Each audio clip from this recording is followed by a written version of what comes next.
अस्सलामुअलैकुम viewers, welcome to all of you on my YouTube channel Crick Chat. उम्मीद करता हूँ आप सब खैरियत से होंगे। व्यूवर्स, आज की वीडियो थोड़ी डिफरेंट स्टाइल की होगी क्योंकि इसके अंदर मैं आपके सामने कुछ ऐसी बात रखना चाहूँगा जो काफ़ी अर्से से मैं सोच भी रहा था, मेरे जहन में थी। अब मैं चाहता हूँ कि आपके सामने रखूँ, आप अपने ओपिनियन दें, आप क्या सोचते हैं इसके बारे में कि मेरी इसके बारे में ओपिनियन ठीक है या नहीं। आप देख रहे हैं कि वक्त गुजरने के साथ साथ दुनिया भर में जो लीग क्रिकेट है वो बड़ी तेज़ी से उभर रही है। एक वक्त था आईपीएल खेला जाता था, फिर उसको देखा देखी बिग बैश पहले भी खेला जाता था लेकिन ज़रा बड़े पैमाने पर खेले जाने लगा। इसी तरह इंग्लैंड में काउंटी क्रिकेट होती थी, उसको मज़ीद रिफ़ाइन करके खेले जाने लगा। पीएसएल आ गया, बांग्लादेश लीग आ गई, श्रीलंका प्रीमियर लीग आ गया, इसी तरह साउथ अफ्रीका में शुरू हो गया। मतलब देखते देखते दुनिया भर में लीग्स की भंबार हो गई। लेकिन अगर आप देखें कि जैसे जैसे लीग्स क्रिकेट बढ़ती चली जा रही हैं, मुझे तो ये लगता है कि लीग क्रिकेट के बढ़ने के साथ साथ ही क्रिकेट का जवाल शुरू हो गया। दूसरी तरफ क्रिकेट जो है अपने जो है बिल्कुल निचले दर्जे पर जाती जा रही है। अब वो क्वालिटी क्रिकेट नज़र नहीं आती जो एक ज़माने में देखने को मिलती थी। हाँ, मैं समझता हूँ कि इन लीग्स में से अगर कोई लीग है जिससे कोई वाकई क्वालिटी क्रिकेट प्रोड्यूस होती है या प्लेयर्स आते हैं, वो आईपीएल है। उसके अंदर इतना ज़्यादा पैसा इन्वॉल्व है जिसका कोई हिसाब नहीं। उस पैसे की बदौलत, उन स्पॉन्सरशिप की बदौलत वो बेहतर से बेहतर प्लेयर्स जो है वो ख़रीदते भी हैं, एम्पायर्स भी आते हैं और वहाँ पर जो है प्लेइंग कंडीशंस भी ज़बरदस्त होती हैं। तो वो एक बहुत ही हेल्दी और हाई लेवल का कंपटीशन ऑर्गेनाइज़ करवाते हैं उस लीग में। तो वो कहीं ना कहीं जाकर वहाँ से बेहतर प्लेयर भी प्रोड्यूस कर लेते हैं और इसके अलावा जो है दूसरे प्लेयर्स को भी फ़ायदा हो जाता है। लेकिन ये नहीं है कि वहाँ से भी कोई बहुत बड़ा कोई फ़ायदा होता है। इंटरटेनमेंट के लिहाज से, पैसे के लिहाज से ये लीग्स प्रॉफिट देती हैं और बहुत पैसा बनाते हैं लोग, इसमें कोई शक नहीं है। लेकिन अगर आप प्योरली क्रिकेट की बात करें, मैं सिर्फ क्रिकेट की तरफ तवज्जो दिलवाना चाहता हूं, तो इसका कोई ऐसा फ़ायदा नहीं होता। आप देखें पाकिस्तान में पीएसएल हो रही है, इतने अरसे से हो रही है, लेकिन पाकिस्तान आज तक एक ऑफ ब्रेक स्पिनर जो है यहाँ से फाइंड आउट नहीं कर सका। और जबकि सिलेक्शन तो आप इधर से ही कर रहे हैं, कोई क्वालिटी बैटर आपके पास नहीं आ सका। इसी तरीके से अगर आप श्रीलंका को देखें, श्रीलंका में 5 साल से ये लीग खेली जा रही है, लेकिन श्रीलंका कोई खातिर खा कोई बैट्समैन नहीं निकाल सका, कोई बॉलर नहीं निकाल सका। मतलब ये है कि ये लीग्स आपको देखने में अच्छी लगती हैं, एंटरटेनमेंट देती होंगी, बिल्कुल देती हैं। लेकिन अगर आप ये कहें कि इससे कोई मुल्क को कोई क्रिकेट के लिहाज से फ़ायदा हो जाता है और बड़े कोई शानदार प्लेयर्स ऊपर आते हैं, तो ऐसा नहीं है। मैं इसमें आप देखें ऑस्ट्रेलिया, आज जो ऑस्ट्रेलिया आप देखते हैं, इसको आप कंपेयर करें जो पास्ट की ऑस्ट्रेलिया, वो कौन सी बिग बैश लीग खेलती थी। जो ऑस्ट्रेलियंस हमें नज़र आते थे, Ricky Ponting, Matthew Hayden, Adam Gilchrist, Glenn McGrath, एक से बढ़कर एक प्लेयर आते थे, एंड्रू सैमंड। अगर ये इतनी ही प्रोडक्टिव हों इस सिलसिले में कि इससे बड़े अच्छे क्रिकेटर निकलते हों, तो फिर आने चाहिए। नॉर्मल प्लेयर्स आते हैं, कोई एक दो बेहतर प्लेयर आ जाता है, अदरवाइज़ नॉर्मल ही है। और ऑस्ट्रेलिया में फिर भी जो आपको प्लेयर्स नज़र आते हैं वो इस वजह से, लीग की वजह से नहीं उनकी, वो इसलिए कि उनका डोमेस्टिक स्ट्रक्चर बहुत स्ट्रॉन्ग है। ऐसे ही इंडिया का डोमेस्टिक स्ट्रक्चर स्ट्रॉन्ग है, ऐसे ही जो इंग्लैंड है उसका डोमेस्टिक स्ट्रक्चर स्ट्रॉन्ग है। ये तीनों जो बड़े प्लेयर हैं ना, तीनों बड़ी जो टीम्स हैं, इंडिया, ऑस्ट्रेलिया, इंग्लैंड, इनकी लीग्स इन्हें फ़ायदा दे ना दें, इनका जो डोमेस्टिक स्ट्रक्चर है वो इन्हें फ़ायदा देता है। अदरवाइज़ आप देखें जो बाकी लोग लीग्स करवाते हैं उनका क्या हाल हुआ है। श्रीलंका किधर खड़ा है, पाकिस्तान किधर खड़ा है, बांग्लादेश किधर खड़ा है, न्यूजीलैंड किधर खड़ा है, साउथ अफ्रीका किधर खड़ा है, वेस्ट इंडीज़ किधर खड़ा है, सबकी तबाही फिर गई है। आप देखें लड़के टीम में खेलना पसंद नहीं करते।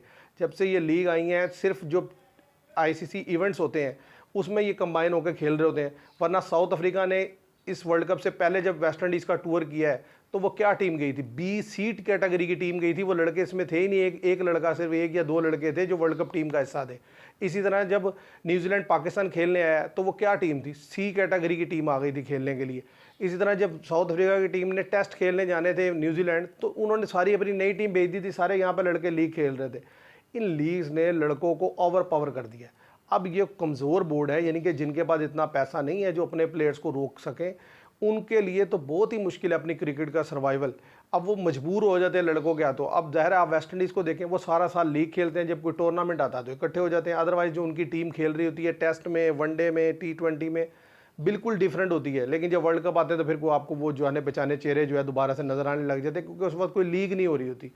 तो मैं ये समझता हूँ कि लीग्स हों, लेकिन इतना ज़्यादा जो है प्लेयर्स को अथॉरिटी या इस तरीके से अगर लीग्स को प्रमोट किया जाएगा जिस तरीके से हो रही हैं, तो उससे ये पैसा तो कमाया जा सकता है, लेकिन जो क्रिकेट की क्वालिटी है ना, वो दिन ब दिन गिर रही है और गिरती चली जाएगी।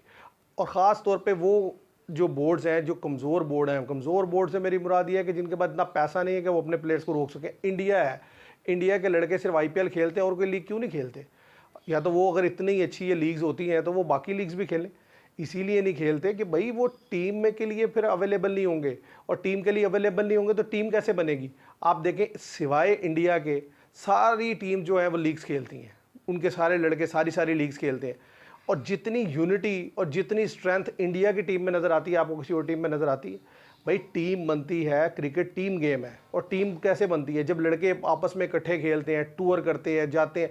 यहाँ तो एक टीम अगर एक टूर पे गई है तो दूसरे टूर पे कोई और लड़के जा रहे होते हैं। तो जब लड़के आपस में इकट्ठे खेलेंगे ही नहीं तो किसी बड़े इवेंट पे क्या परफॉर्म करेंगे? आप ऑस्ट्रेलिया को देख लें, जो ऑस्ट्रेलिया यानी कि T20 खेलने गया था इंडिया में जब वर्ल्ड कप के बाद 2023 में, तो उस टीम का मुआवजा कर लें कि उसमें कौन कौन लड़के थे, और आज देख लें कौन कौन लड़के के जो है वो इंटरनेशनल जो है ये T20 वर्ल्ड कप खेल रहे थे। साउथ अफ्रीका जो वेस्ट इंडीज़ गया था, आज देख लें वर्ल्ड कप में कौन लड़के थे। इस तरह इंग्लैंड को, बात यह है कि वो लड़के ही और होते हैं जो दूसरी जो बायलैटरल सीरीज़ खेल रहे हैं, इधर उधर जा रहे हैं, और जो वर्ल्ड कप में जाते हैं वो और होते हैं। तो वो उस तरीके से वो कॉम्बिनेशन ही नहीं बन पाता। न्यूजीलैंड के साथ क्या हुआ इस वर्ल्ड कप में? उसके लड़के कोई इधर खेल रहा है, कोई उधर खेल रहा है, आपस में पिछले 6 महीने में इकट्ठे होकर किसी ने कोई क्रिकेट तो खेली नहीं। कोई मैच खेलते तो पता चलता कि क्या वीकनेसेस हैं, क्या प्रॉब्लम है, ओपनिंग में क्या प्रॉब्लम है, मिडल ऑर्डर में क्या मसले मसाइल हैं, बॉलिंग को क्या इश्यूज़ हैं। इकट्ठे टीम खेलेगी तो पता चलेगा ना। उन्होंने वो खेले ही नहीं, तो अब उसका असर क्या हुआ कि पहले राउंड में न्यूजीलैंड बाहर हो गया। तो व्यूवर्स, मैं ये समझता हूँ कि इन लीग्स के ऊपर कोई ना कोई चेक एंड बैलेंस होना चाहिए, और बोर्ड्स को खुद भी कुछ देखना चाहिए कि ये अगर इस तरीके से आप अलाउ करते चले जाएंगे तो प्लेयर्स तो ज़ाहिर है उनके लिए तो बड़ा बेहतरीन है। अब जिस तरीके से पाकिस्तान के प्लेयर हैं, परफॉर्म करो ना करो, अब वो लंका प्रीमियर लीग खेल रहे हैं, वहाँ से भी अच्छा पैसा कमा रहे हैं। इसी तरीके से वो इंग्लैंड में काउंटी खेलने चले जाएंगे, वहाँ से भी पैसा कमाएंगे। तो उन्होंने तो बिल्कुल इस चीज़ को फॉर ग्रांटेड लेना, हार गए तो ठीक है, हार गए तो वो फिर कंट्री के लिए नहीं खेलेंगे, वो फिर लीग्स ही खेला करेंगे। तो ये जो आने वाला ट्रेंड है वो यही है कि सिर्फ जो बड़े इवेंट हुआ करेंगे उसके लिए लड़के अवेलेबल होंगे, जैसे फुटबॉल में हम देखते हैं, और उसके अलावा वो लीग। लेकिन ये क्रिकेट है, ये उस तरीके की गेम नहीं है कि जिसको इस तर्ज पे बनाया जा सके।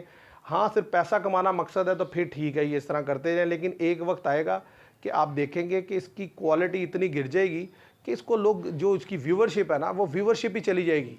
तो आप देख लीजिएगा, मेरी तो ये ओपिनियन है। आप मेरी इस ओपिनियन से एग्री करते हैं, नहीं करते, डिसएग्री करते हैं, आप कमेंट में बताइएगा।